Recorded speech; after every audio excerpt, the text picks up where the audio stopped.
Hello, everyone. We are back again with another installment of the Hitchhiker's Guide to the Galaxy. And we are going to be wrapping up here fairly soon, actually. I would estimate probably like 3 days more of this at the most. And after that, I'm going to be finding something else to read if we're still in quarantine at that point. However, it is entirely possible that we may be actually going back to the library at some point soon. So we'll see what happens there. But I'm not 100% sure what's going on with that just yet. So as soon as we figure that out, we'll see if I'm going to keep reading this. If you guys are enjoying this, by all means, let me know.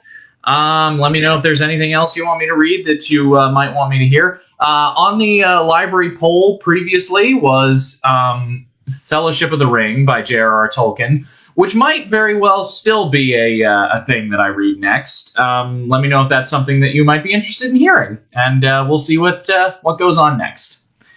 All right, so without further ado, let's hop back into the Hitchhiker's Guide to the Galaxy. And where we left off, the spaceship Heart of Gold had navigated to the planet Magrathea, which is a legendary planet that not a lot of people even believe still exists. But Zaphod believes it exists, and he's looking to plunder it for some sort of goal that we have not heard of what it is yet. However, as they approached Magrathea, they were attacked by an ancient defense system that launched nuclear warheads at them. And where we left off, the warheads were hitting them.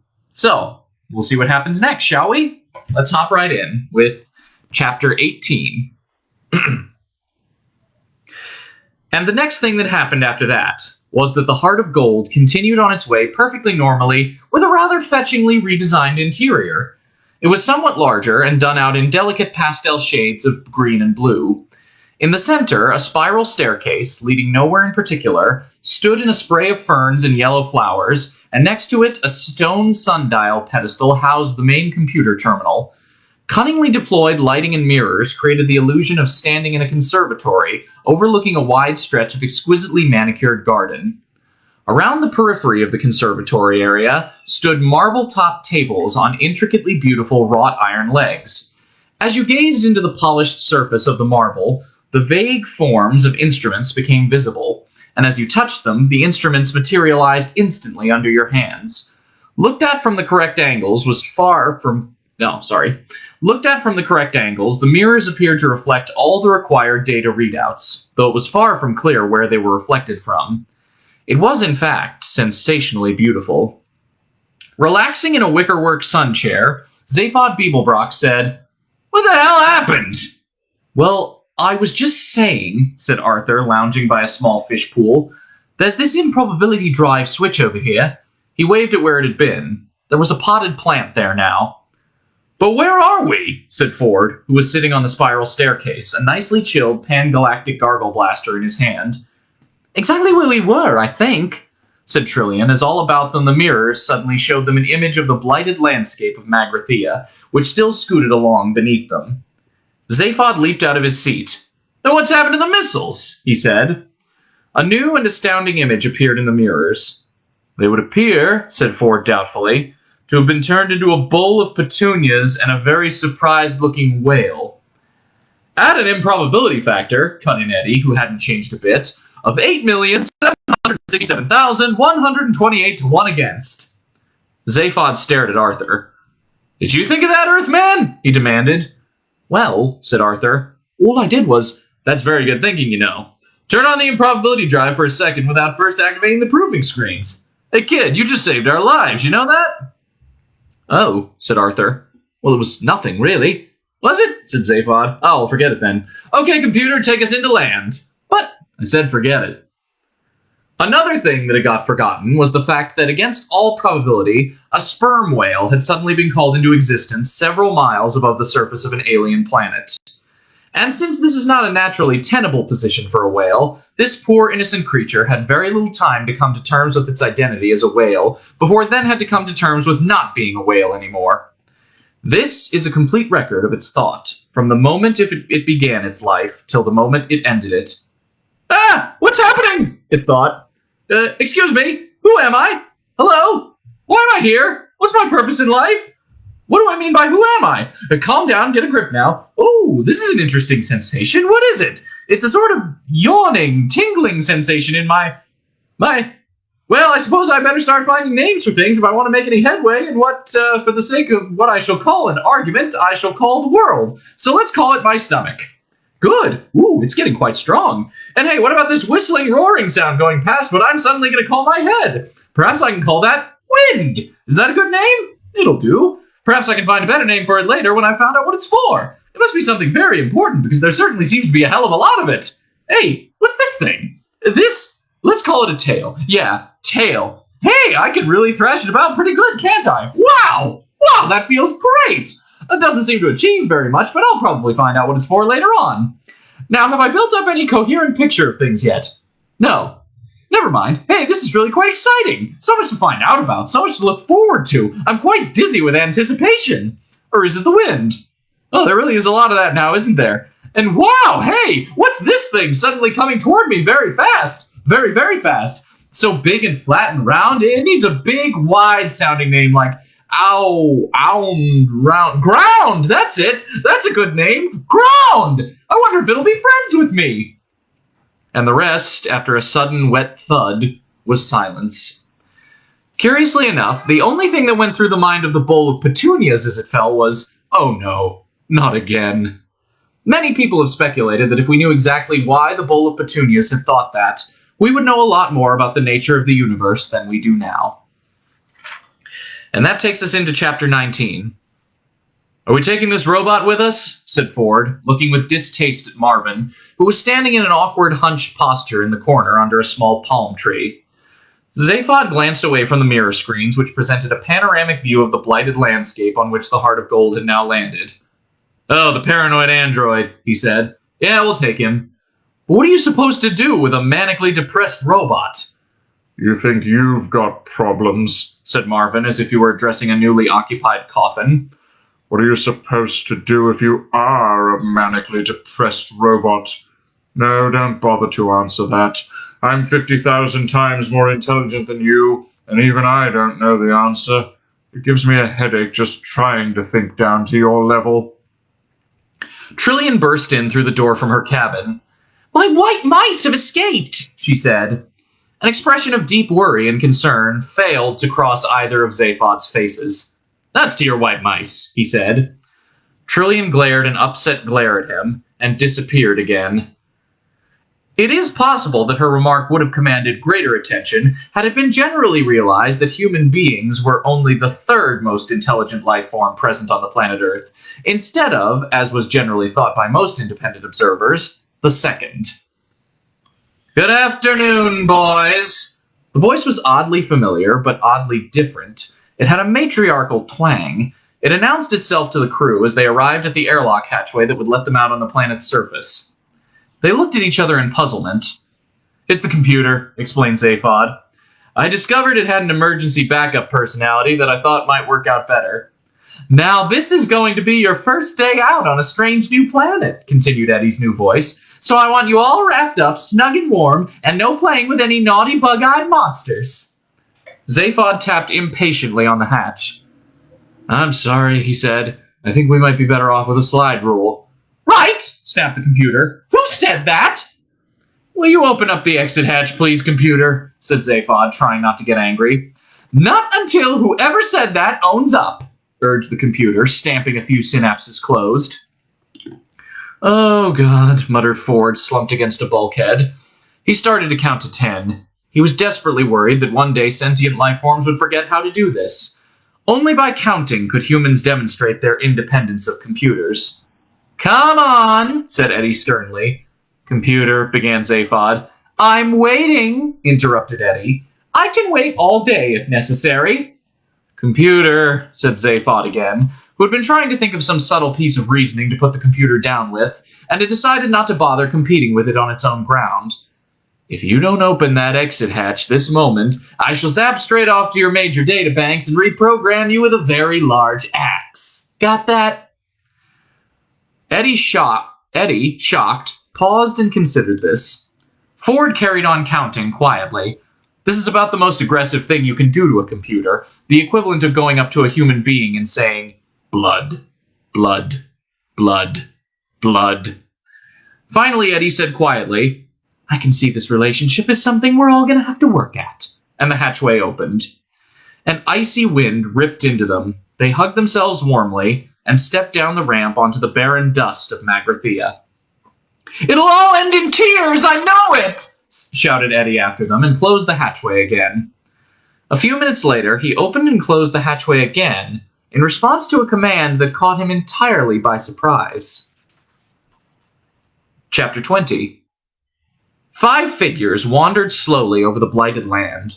Bits of it were dullish gray, bits of it dullish brown, and the rest of it rather less interesting to look at. It was like a dried-out marsh, now barren of all vegetation, and covered with a layer of dust about an inch thick. It was very cold. Zaphod was clearly rather depressed about it. He stalked off by himself and was soon lost to sight behind a slight rise in the ground. The wind stung Arthur's eyes and ears, and the stale, thin air clashed his throat. However, the thing that was stung most was his mind. It's fantastic, he said, and his own voice rattled his ears. Sound carried badly in this thin atmosphere. Desolate hole, if you ask me, said Ford. I could have more fun in a cat litter. He felt a mounting irritation. Of all the planets in all the star systems of the galaxy, many wild and exotic, seething with life, didn't he just have to turn up at a dump like this after 15 years of being a castaway? Not even a hot dog stand in evidence. He stooped down and picked up a cold clod of earth, and there was nothing underneath it worth crossing thousands of light years to look at. No, insisted Arthur. Don't you understand? This is the first time I've actually stood on the surface of another planet. A whole alien world. Pity it's such a dump, though. Trillian hugged herself, shivered, and frowned. She could have sworn she saw a slight and unexpected movement out of the corner of her eye, but when she glanced in that direction, all she could see was the ship, still and silent, 100 yards or so behind them. She was relieved when a second or so later they caught sight of Zaphod standing on top of the ridge of ground and waving to them to come and join him. He seemed to be excited, but they couldn't clearly hear what he was saying because of the thinnish atmosphere and the wind. As they approached the ridge of higher ground, they became aware that it seemed to be circular, a crater about 150 yards wide. Round the outside of the crater, the sloping ground was spattered with black and red lumps. They stopped and looked at a piece. It was wet. It was rubbery. With horror, they suddenly realized that it was fresh whale meat. At the top of the crater's lip, they met Zaphod. Look, he said, pointing to the crater.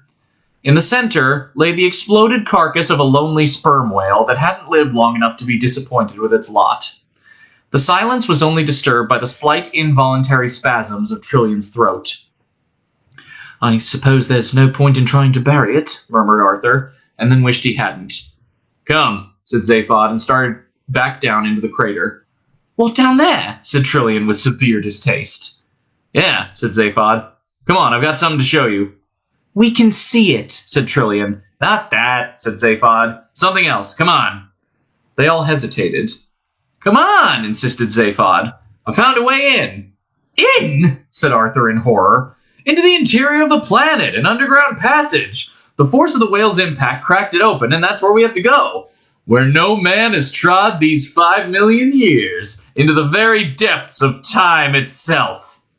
Marvin started his ironical humming again. Zaphod hit him, and he shut up. With little shudders of disgust, they all followed Zaphod down the incline into the crater, trying very hard to avoid looking at its unfortunate creator. Life, said Marvin dolefully. Loathe it or ignore it, you can't like it. The ground had caved in where the whale had hit it, revealing a network of galleries and passages, now largely obstructed by collapsed rubble and entrails. Zaphod had made a start clearing a way into one of them, but Marvin was able to do it rather faster. Dank air wafted out of its dark recesses, and as Zaphod shone a flashlight into it, little was visible in the dusty gloom. According to the legends, he said, the Magratheans live most of their lives underground. Why's that? Said Arthur. Did the surface become too polluted or overpopulated? No, I don't think so, said Zaphod. I think they just didn't like it very much. Are you sure you know what you're doing? Said Trillian, peering nervously into the darkness. We've been attacked once already, you know. Look, kid, I promise you the live population of this planet is nil plus the 4 of us, so come on, let's get in there. Hey, Earthman. Arthur, said Arthur. Yeah, could you just sort of keep this robot with you and guard the end of the passageway, okay? God, said Arthur. What from? You just said there's no one here. Yeah, well, just for safety, okay? Said Zaphod. Whose? Yours or mine? Good lad. Okay, here we go. Zaphod scrambled down into the passage, followed by Trillian and Ford. Well, I hope you all have a really miserable time, complained Arthur. Don't worry, Marvin assured him. They will. In a few seconds, they had disappeared from view. Arthur stamped around in a huff and then decided that a whale's graveyard is not, on the whole, a good place to stamp around in. Marvin eyed him balefully for a moment and then turned himself off. Zaphod marched quickly down the passageway, nervous as hell, but trying to hide it by striding purposefully. He flung the beam around. The walls were covered in dark tiles and were cold to the touch, the air thick with decay. There, what'd I tell you, he said. An inhabited planet, Magrathea. And he strode on through the dirt and debris that littered the tile floors. Trillian was reminded unavoidably of the London Underground, although it was less thoroughly squalid. At intervals along the walls, the tiles gave way to large mosaics, simple angular patterns in bright colors. Trillian stopped and studied one of them, but could not interpret any sense in them. She called to Zaphod. Hey, have you any idea what these strange symbols are? I think they're just strange symbols of some kind, said Zaphod, hardly glancing back. Trillian shrugged and hurried after him. From time to time, a doorway led either to the left or right into smallish chambers, which Ford discovered to be full of derelict computer equipment. He dragged Zaphod into one to have a look. Trillian followed. Look, said Ford, you reckon this is Magrathea? Yeah, said Zaphod, and we heard the voice, right? Okay, so I've bought the fact that it's Magrathea, for the moment. What you have so far said nothing about is how in the galaxy you found it. You didn't just look it up in a star atlas, that's for sure. Research, government archives, detective work. Few lucky guesses, easy. And then you stole the heart of gold to come and look for it with. I stole it to look for a lot of things. A lot of things, said Ford in surprise. Like what? I don't know. What? I don't know what I'm looking for. Why not? Because I think it might be because if I knew, I wouldn't be able to look for them. What are you, crazy? It's a possibility I haven't ruled out yet, said Zaphod quietly. I only know as much about myself as my mind can work out under its current conditions, and its current conditions are not good. For a long time, nobody said anything as if Ford gazed at Zaphod with a mind suddenly full of worry. Listen, old friend, if you want to, started Ford eventually. No, wait, I'll tell you something, said Zaphod. I freewheel a lot. I get an idea to do something, and hey, why not? I do it. I reckon I'll become president of the galaxy, and it just happens. It's easy. I decide to steal this ship. I decide to look for Magrathea, and it all just happens. Yeah, I work out how it can best be done, right? But it always works out. It's like having a galactic credit card which keeps on working, though you never send off the checks. And then whenever I stop and think, why did I want to do something? How did I work out how to do it? Why did I want to do something? I get a very strong desire just to stop thinking about it, like I have now. It's a big effort to talk about it. Zaphod paused for a while. For a while there was silence. Then he frowned and said, Last night I was worrying about this again, about the fact that part of my mind just didn't seem to want to work properly. Then it occurred to me that the way it seemed was that someone else was using my mind to have good ideas with, without telling me about it. I put the two ideas together and decided that maybe that somebody had locked off part of my mind for that purpose, which was why I couldn't use it. I wondered if there was a way I could check. I went to the ship's medical bay and plugged myself into the encephalographic screen. I went through every major screening test on both my heads, all the tests I had to go through under government medical officers before my nomination for presidency could be properly ratified. They showed up nothing. Nothing unexpected, at least.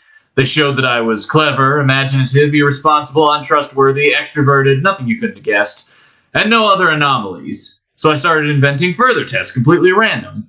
Nothing. Then I tried superimposing the results from one head on top of the results from the other head. Still nothing. Finally, I got silly because I'd given it all up as nothing more than an attack of paranoia.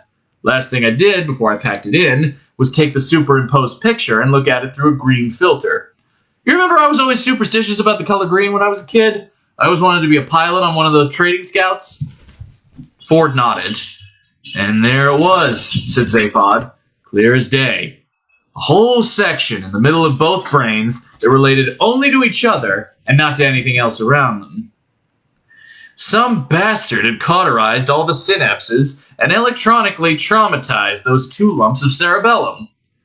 Ford stared at him aghast. Trillian had turned white. Somebody did that to you? Whispered Ford. Yeah. But have you any idea who? Why? Why? You can only guess. But I do know who the bastard was. You know? How do you know? Because they left their initials burned into the cauterized synapses. They left them there for me to see. Ford stared at him in horror and felt his skin begin to crawl. Initials? Burned into your brain? Yeah. Well, what were they, for God's sake? Zaphod looked at him in silence again for a moment. Then he looked away. Z.B., he said quietly. At that moment, a steel shutter slammed down behind them, and gas started to pour into the chamber. I'll tell you about it later, choked Zaphod as the 3 passed out. And that brings us to chapter 21. On the surface of Magrathea, Arthur wandered about moodily. Ford had thoughtfully left him his copy of the Hitchhiker's Guide to the Galaxy to while away the time with. He pushed a few buttons at random. The Hitchhiker's Guide to the Galaxy is a very unevenly edited book, and contains many passages that simply seem to its editors like a good idea at the time. One of these, the one Arthur now came across, supposedly relates the experiences of one Veet Vujagig, a quiet young student at the University of Maximegalon, who pursued a brilliant academic career studying ancient philology, transformational ethics, and the wave harmonic theory of historical perception, and then, after a night of drinking pan-galactic gargle blasters with Zaphod Beeblebrox, became increasingly obsessed with the problem of what had happened to all the ballpoints he bought over the past few years. There followed a long period of painstaking research, during which he visited all the major centers of ballpoint loss throughout the galaxy, and eventually came up with a quaint little theory which quite caught the public imagination at the time.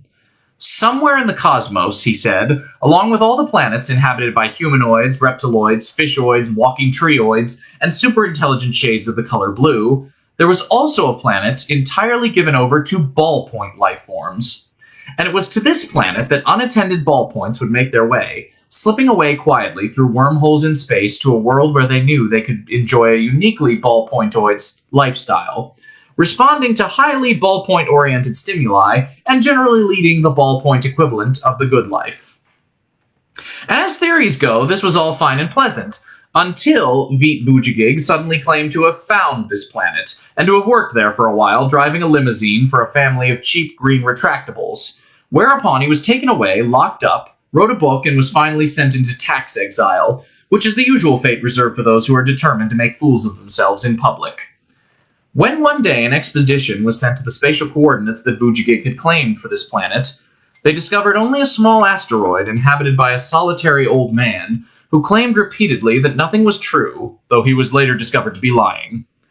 There did, however, remain the question of both the mysterious 60,000 Altarian dollars paid yearly into his Brandisvogen bank account, and, of course, Zaphod Beeblebrox's highly profitable second-hand ballpoint business. Arthur read this and put the book down. The robot still sat there, completely inert. Arthur got up and walked to the top of the crater. He walked around the crater. He watched 2 suns set magnificently over Magrathea. He went back down into the crater. He woke the robot up, because even a manically depressed robot is better to talk to than nobody. Night's falling, he said. Look, robot, the stars are coming out. From the heart of a dark nebula, it is possible to see very few stars, and only very faintly, but they were there to be seen. And the robot obediently looked at them, then looked back. I know, he said. Wretched, isn't it? But that's sunset! I've never seen anything like it in my wildest dreams. The two suns. It was like mountains of fire boiling into space. I've seen it, said Marvin. It's rubbish. We only ever had the one sun at home, persevered Arthur. I came from a planet called Earth, you know. I know, said Marvin. You keep going on about it. It sounds awful. No, it was a beautiful place. Did it have oceans? Oh, yeah, said Arthur with a sigh. Great, wide, rolling blue oceans. Can't bear oceans, said Marvin. Tell me, inquired Arthur, do you get on well with other robots? Hate them, said Marvin. Where are you going? Arthur couldn't bear any more. He had got up again. I think I'll just take another walk, he said. Don't blame you, said Marvin, and counted 597 billion sheep before falling asleep again a second later. Arthur slapped his arms about himself to try and get his circulation a little more enthusiastic about his job. He trudged back up the wall of the crater. Because the atmosphere was so thin and because there was no moon, nightfall was very rapid and by now very dark. Because of this, Arthur practically walked into the old man before he noticed him. And that brings us into chapter 22. He was standing with his back to Arthur, watching the very last glimmers of light sink into blackness behind the horizon. He was tallish, elderly, and dressed in a single long gray robe. When he turned, his face was thin and distinguished, careworn but not unkind, the sort of face you would happily bank with. But he didn't turn yet, not even to react to Arthur's yelp of surprise. Eventually, the last rays of the sun vanished completely, and he turned. His face was still illuminated from somewhere, and when Arthur looked for the source of the light, he saw that a few yards away stood a small craft of some kind, a small hovercraft, Arthur guessed. It shed a dim pool of light around it. The man looked at Arthur, sadly it seemed. You choose a cold night to visit our dead planet, he said. Who are you? Stammered Arthur. The man looked away. Again, a look of sadness seemed to cross his face. My name is not important, he said. He seemed to have something on his mind. Conversation was clearly something he felt he didn't have to rush at. Arthur felt awkward. You startled me, he said lamely. The man turned round to him again and slightly raised his eyebrows. He said. I said you startled me. Do not be alarmed. I will not harm you. Arthur frowned at him. But you shot at us. There were missiles, he said. The man gazed into the pit of the crater. The slight glow from Marvin's eyes cast very faint red shadows on the huge carcass of the whale. The man chuckled slightly. An automatic system, he said, and gave a small sigh. Ancient computers ranged in the bowels of the planet tick away the dark millennia, and the ages hang heavy on their dusty databanks. I think they take the occasional pot shot to relieve the monotony. He looked gravely at Arthur and said, I'm a great fan of science, you know. Oh, really? Said Arthur, who was beginning to find the man's curious, kindly manner disconcerting. Oh, yes, said the old man, and simply stopped talking again. Said Arthur. He had the odd feeling of being like a man in the act of adultery, who is surprised when the woman's husband wanders into the room, changes his trousers, passes a few idle remarks about the weather, and leaves again. You seem ill at ease, said the old man with polite concern. No. Well, yes. Actually, you see, we weren't really expecting to find anybody about, in fact. I sort of gathered that you were all dead or something. Dead, said the old man. Good gracious me, no. We have but slept. Slept, said Arthur incredulously. Yes, through the economic recession, you see, said the old man, apparently unconcerned about whether Arthur understood a word he was talking about or not. Arthur had to prompt him again. Economic recession? Well, you see, 5 million years ago, the galactic economy collapsed, and seeing the custom-built planets as something of a luxury commodity, you see... He paused and looked at Arthur. You know we build planets, do you? He asked solemnly. Well, yes, said Arthur. I sort of gathered. Fascinating trade, said the old man, and a wistful look came into his eyes. Doing the coastlines was always my favorite. Used to have endless fun doing the little bits and fjords. So anyway, he said, trying to find his thread again, the recession came and we decided it would save a lot of bother if we just slept through it. So we programmed the computers to revive us when it was all over. The man stifled a very slight yawn and continued. The computers were index-linked to the galactic stock market prices, you see, so that we'd all be revived when everybody else had rebuilt the economy enough to afford our rather expensive services. Arthur, a regular Guardian reader, was deeply shocked at this. That's a pretty unpleasant way to behave, isn't it? Is it? Asked the old man mildly. I'm sorry, I'm a bit out of touch. He pointed down into the crater.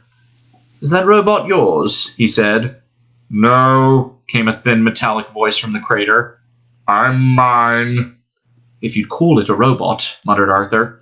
It's more a sort of electronic sulking machine. Ring it, said the old man. Arthur was quite surprised to hear a note of decision suddenly present in the old man's voice. He called to Marvin, who crawled up the slope making a big show of being lame, which he wasn't. On second thoughts, said the old man, leave it here. You must come with me. Great things are afoot. He turned toward his craft, which, though no apparent signal had been given, now drifted quietly toward them through the dark. Arthur looked down at Marvin, who now made an equally big show of turning round laboriously and trudging off down into the crater again, muttering sour nothings to himself. Come, called the old man. Come now, or you will be late.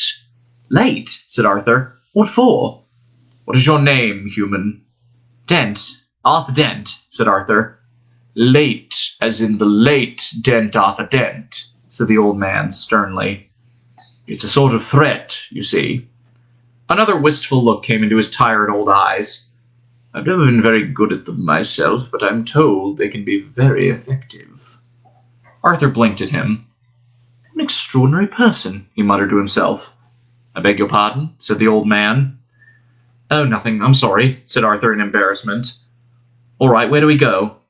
In my air car, said the old man, motioning Arthur to get into the craft which had settled silently next to them. We are going deep into the bowels of the planet, where even now our race is being revived from its 5 million year slumber. Magrathea awakes. Arthur shivered involuntarily as he seated himself next to the old man. The strangeness of it, the silent bobbing movement of the craft as it soared into the night sky, quite unsettled him. He looked at the old man, his face illuminated by the dull glow of tiny lights on the instrument panel. Excuse me, he said to him. What is your name, by the way? My name, said the old man, and the same distant sadness came into his face again. He paused. My name, he said, is Slotty Bot Fast. Arthur practically choked. I beg your pardon, he spluttered. Slotty Bot Fast, repeated the old man quietly. Slotty Bot Fast. The old man looked at him gravely. I said it wasn't important, he said. The air car sailed through the night. And there we go. That's where we're going to leave off for tonight. And as you can see, some people are in a bit of trouble. And Arthur's in a little bit of a fix himself with this gentleman. So we shall see what happens next when I come back to this tomorrow. I hope everybody stays safe, stays healthy, and has a very nice evening tonight. All right. Good night, everybody. We'll see you tomorrow.